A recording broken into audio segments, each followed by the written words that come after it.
Greetings and salutations. This is author J.S. Snow for Sunday, May 3rd, 2015. I'm actually recording this mental meet and greet episode a day early.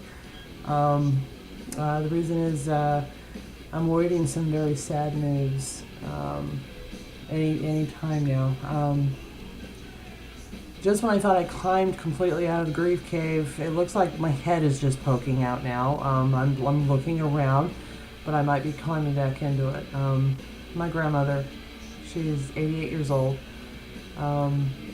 She's been very ill in health, and we received notice that it just may be a few more days and then she's going to leave us and enter the kingdom of heaven with her beloved husband, my grandfather, who we lost 15 years ago. And of course, recently my dad. I know. It's like, okay. So, I say I have the phone with me at all times.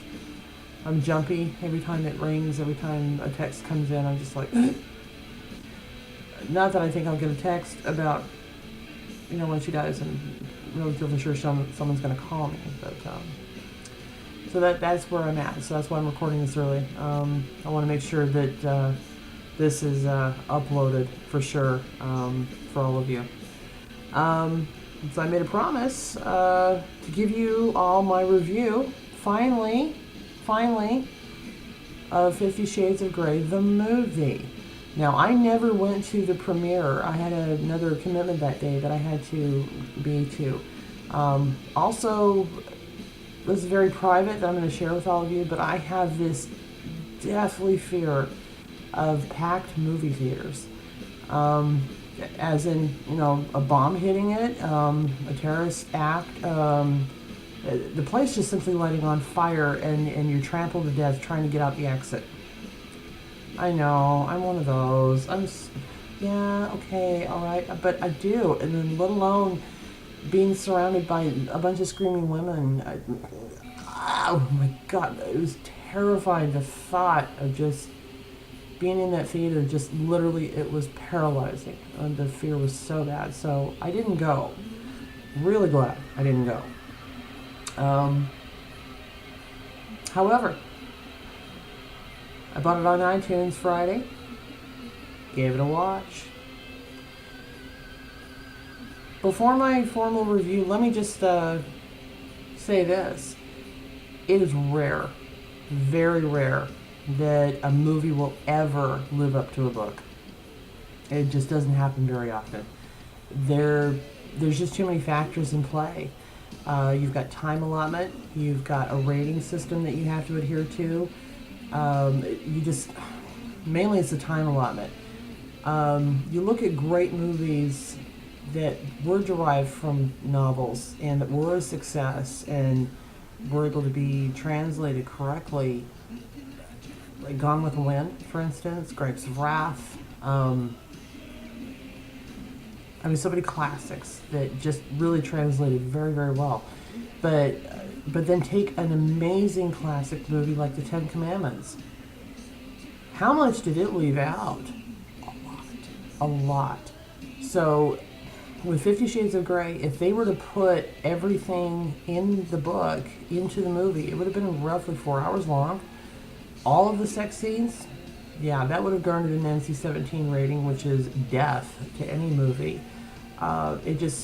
There was just no way they were going to be able to do it. The other problem that they had, it was written in first person, and it was Anna's in her head. A lot of it, there's not a lot of dialogue in the book, subsequently because of it. So here's my review. It fell flat.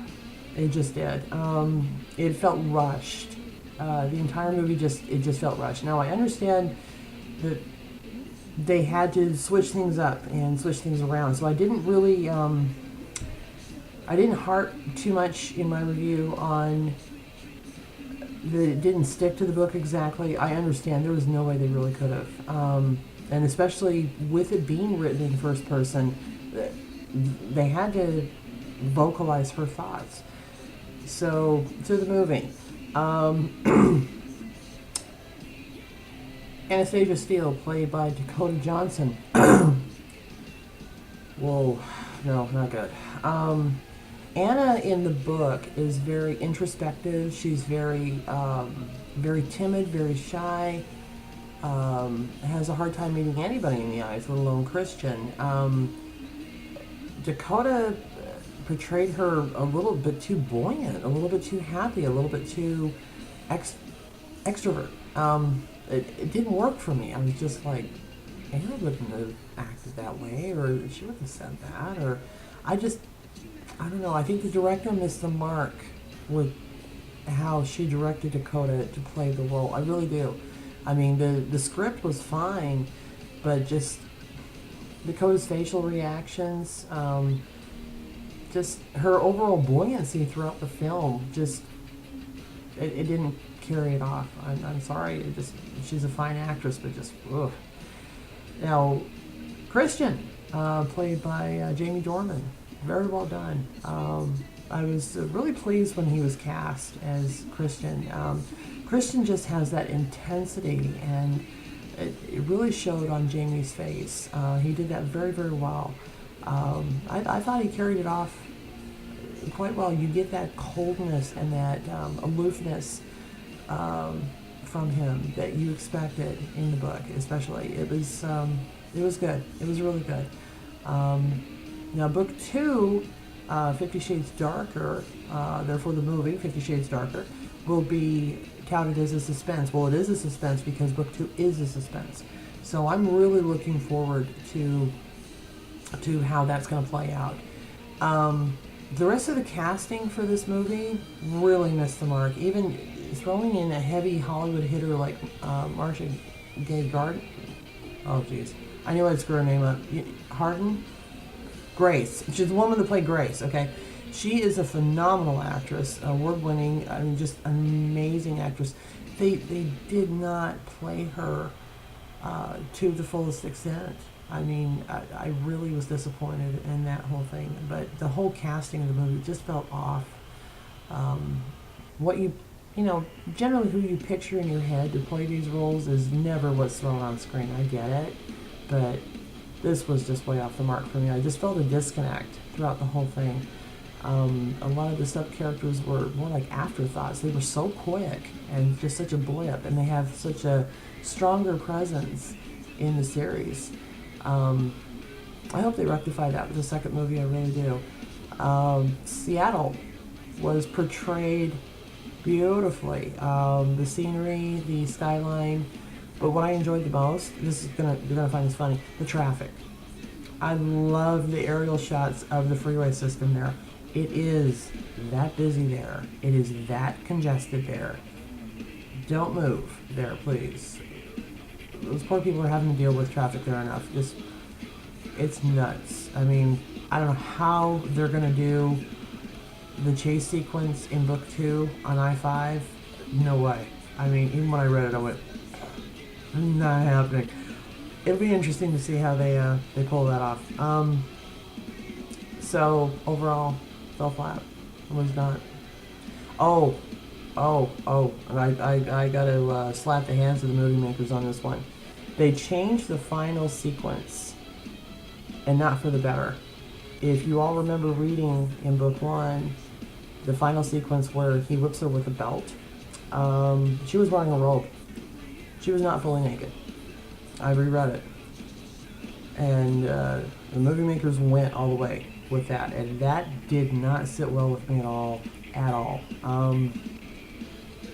And the exit, I hear there's an alternative ending, which, because of, I guess, the version I bought, I haven't seen it.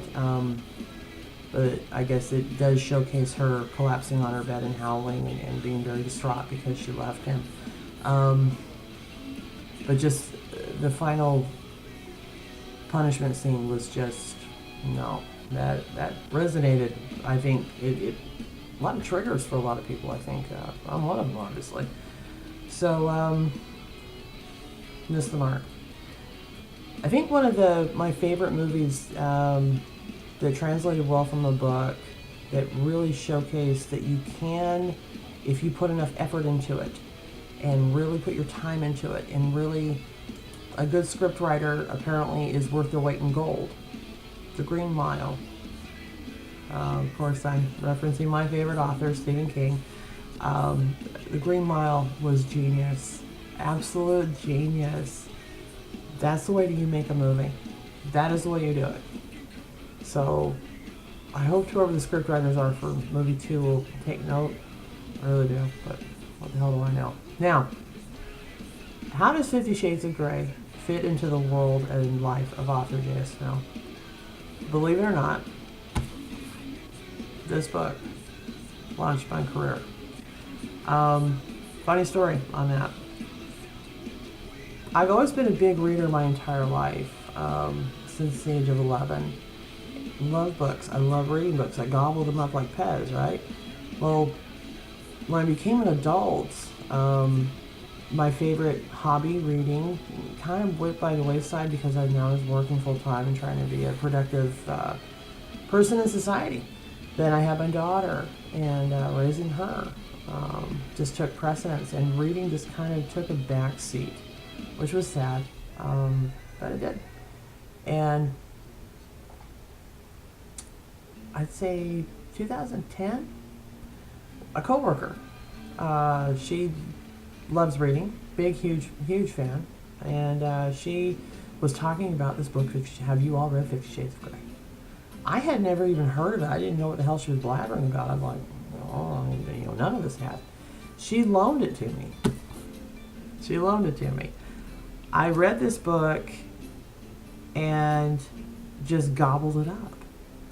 She immediately loaned book 2, which she was on at the time, and I finished it on a Saturday, and I couldn't wait for book 3, which I was going to borrow from her. So I immediately ran across the street to Barnes & Noble and bought book 3 and finished it within, I think, like 8 hours. Now, the story is not necessarily a good story. If you really think about it, really dissect it down now, okay? Be honest. It's not a good story. However, the love story is, okay? So the baseline story of it, been there, done that. There's a ton of other authors out there that have already done this. It is not new.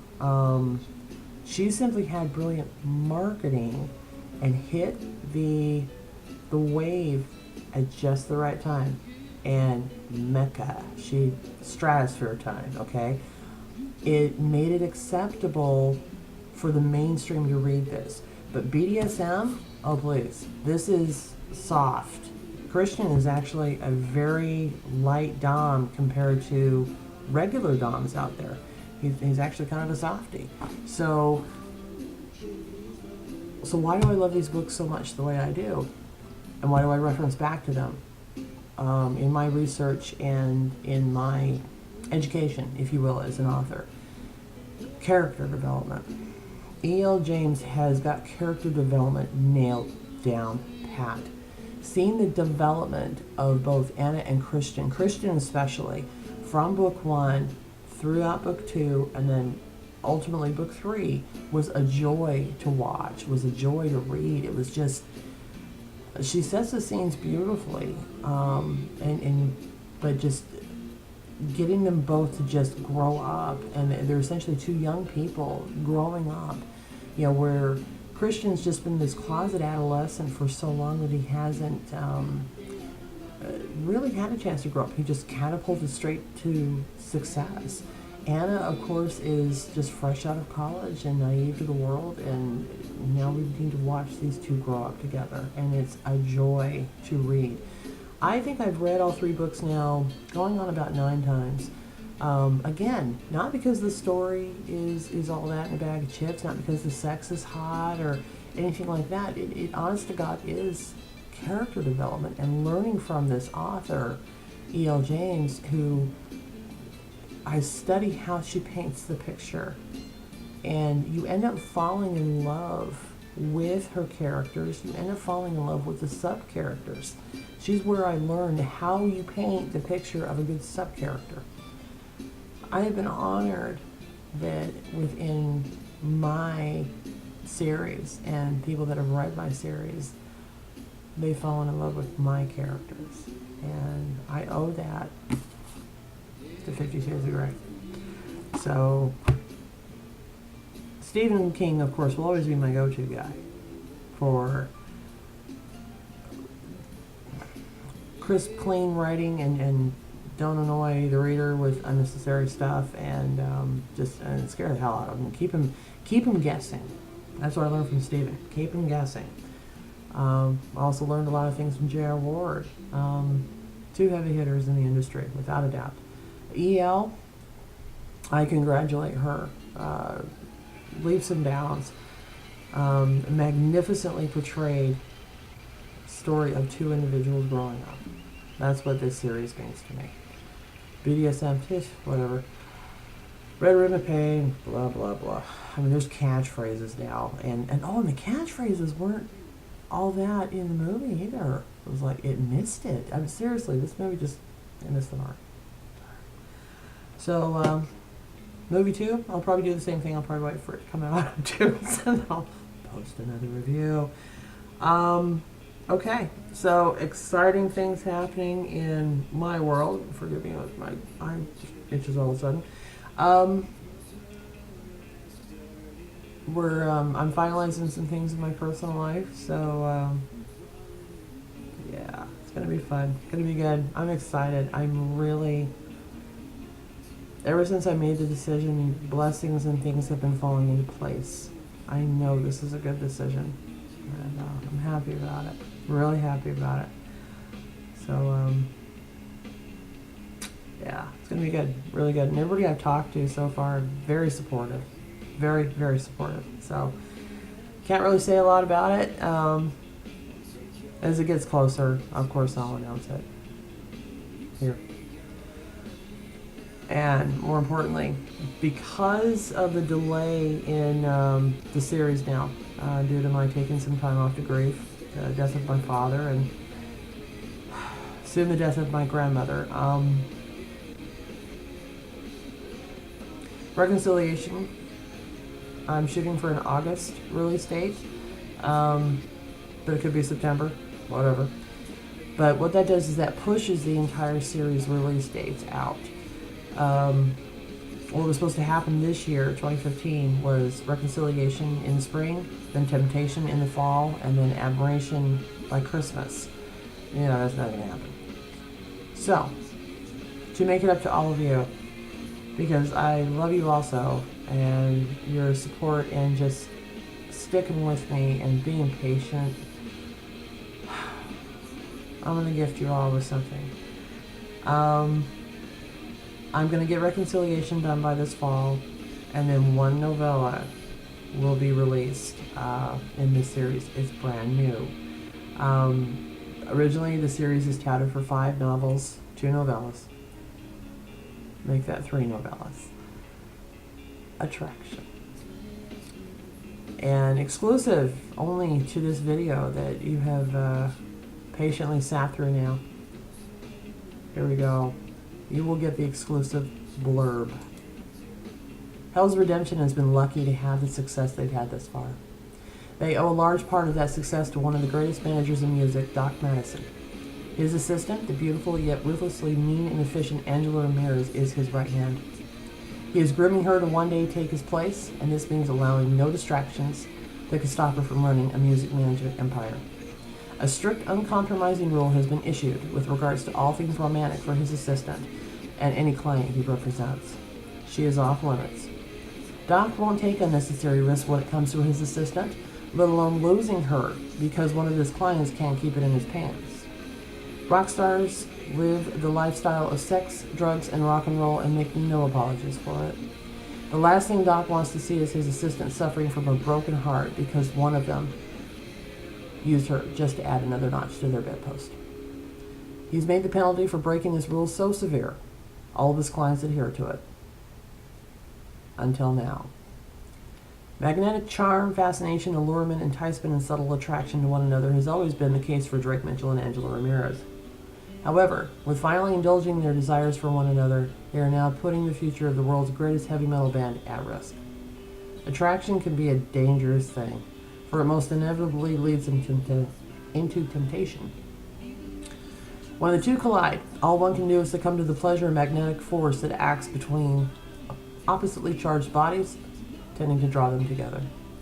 This is a brief glimpse into the lives of heavy metal superstar with a panty-combusting smile and a gorgeous Latin beauty who holds her own and makes no apologies for anything.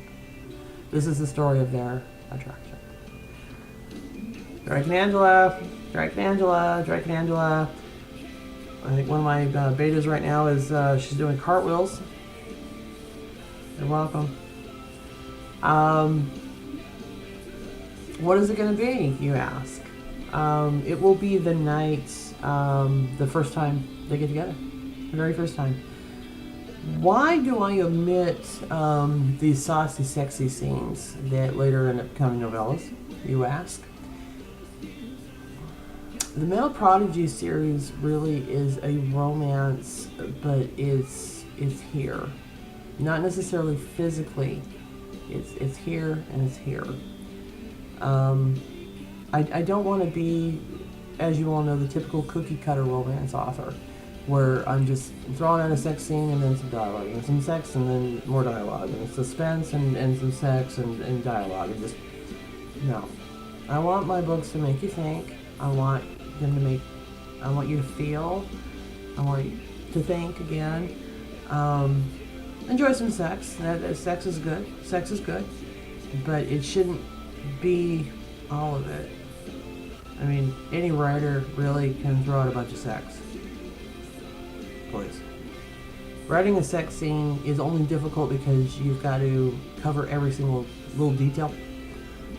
Because you're having to imagine this in your own head, and so you've got to cover every little mechanic and facet of it. That's not, I mean, that's the hard part of it, but, I mean, you know, he ravaged, you know, her, and you know, anybody can do it. Anybody can do it, as far as I'm concerned. But how do you feel at the end of it, you know? So, this will be the night. It's going to be really, really awesome to write. I can't wait. But I want to give the readers a glimpse, into these two people. The Metal Prodigy series also, the core series, is about Alex. It's not about Drake and Angela. It's not about Cole and Devin. It's not about Hyatt and who I'll have him with soon. It's not about Seth and who I'll have him with. It's about Alex. Alex and John. About Alex. So, these little scenes, yeah, they're omitted on purpose. They are. I need to keep the reader focused on the core reason why Metal Prodigy exists, and that is Alex. So, these scenes are missing for a reason. Plus, you know, you've got to remember, the guys will all have their own books. They will. A couple of years, but they'll have their own books. Oh my gosh, it's going to be fun. It's going to be a lot of fun. So, Attraction, coming this Christmas. I will put out the Hail Mary call for betas. Probably September. I'll probably put the call out for volunteers to beta the project. I'll probably call for about 10. So if you're interested in being one of them, jot that down. And if you're interested, let me know. There are very strict rules being a beta reader of mine, and you're going to have to read them and not necessarily sign anything or have it notarized or nothing, but I'm very strict with my betas. Very strict. So brace yourself. I'm very demanding writer. Very demanding. The length of it, I'm not really sure. I'm going to cover that night for sure when they first hook up. What else? I have no idea. So I really don't know the length of this book so far. It'll be a novella, so it'll be short and sweet. I don't know if I'm going to throw in some more surprises. If I'll throw in some omitted chapters again from Resurrection. I'm not really sure, to be honest with you. I really don't know. I'm bouncing ideas back and forth in my head right now. Maybe phone conversations. I know there's a phone sex scene I omitted in Trepidation that as one of my betas reeling right now. She's like, come on, how could you leave that out? Seriously, really? I did. Maybe I'll throw it in there. Maybe I won't. Maybe I'll throw in some other characters in this one like I did Trepidation. I don't know. I haven't decided yet. I really haven't. This is just the early stages of this whole thing. So, exclusive here on the Metal Meet and Greet attraction coming this Christmas. I'll release it on social media when I finally hit a milestone mark.